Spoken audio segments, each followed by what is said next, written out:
Hey PCW famous pastors Ann and Gray coming at you with an update about what's happening this week at PCW. So we want to start off. This Sunday is Giving Sunday. This is the final Sunday of our A Future with Hope series as we're winding that down, and we're going to be doing an exciting opportunity for us to do our estimated giving cards in worship as an act of worship. So we really want you to consider this week as we're going towards Sunday, how you are being called to give back to this community, back to this church, back to this mission that we are a part of here in Wyoming, and for the 2022 year. What else, Ann? What did you think on that? So you should be getting a letter, a physical letter in your mail that has kind of a reminder letter with an estimate of giving card if you want to look at it, to think about it before worship. We will also have extra cards available here at the church. So if you're on your way to church and you think, oh no, I left my estimate of giving card at home, no worries. We will have plenty here at the church that you can fill one out. If you're not able to be with us this Sunday, we do hope that you will be prayerfully considering what your estimate of giving for 2022 will be, and either drop off your estimate of giving card or go ahead and mail it to the church. That is really going to help our stewardship team and our finance team as we prayerfully consider what our budget's going to look like for 2022 and how that shapes our ministry. So if you're not able to be here this Sunday, please return the card to us as soon as you can. Yeah, so really looking forward to this Sunday. We're going to again have a 9:30 and an 11 o'clock. We're not going to be doing an adult discipleship this week, right in between the services. They'll be joining for our project. Yeah. We're kind of culminating our art project. What does a future with hope look like? Some of you all started filling out the back of your feathers. Yes.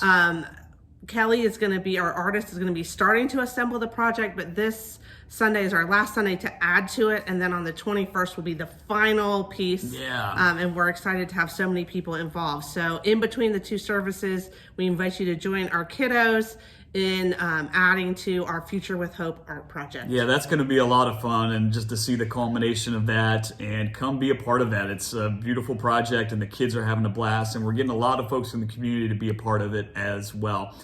We also have a COVID update. Ann, you want to tell us all about that? Yeah, so we had an extensive conversation as part of our session meeting on Monday. And the session was really trying to prayerfully consider the needs of the breadth of people within our congregation. We are one of those weird situations, wonderful situations, where we're kind of trying to reach out to multiple generations. We've got older folks who've been, vaccinated, maybe even boosted already, and we've got kiddos who are either just getting vaccinated or who are still awaiting the approval. And I know that's been hard for some of our families with young kiddos for that wait. And so we want to try to move forward the best that we can and to provide an environment that's going to work for as many people as possible. We know there's not one perfect solution, but here is what the session has decided. We are updating our COVID policy. This is going to go into effect on November 21st. We wanted to make sure that we had enough time that everybody knew what it was and could think about how they wanted to participate for the 21st, so no one was surprised on this Sunday. So on the 21st at the 9:30, we are going to continue everyone wearing masks, and that is to really allow time. Our 5 to 11-year-olds have just been given permission to start getting vaccinated. We want to give them time to complete that process, and kids under 5 are still waiting. We're hoping to get that approval by the end of the year, but really want to make a safe space. Jesus says to let the little children come and do not hinder them. And so we want to make sure we're still continuing to provide a space that feels comfortable and safe to our families who have been attending. Also, some of you might have some unique health needs that make you just a little bit more cautious about being in big groups. This will continue to provide a space for you to come where masks are going to be worn. That's going to be at the 9:30 service.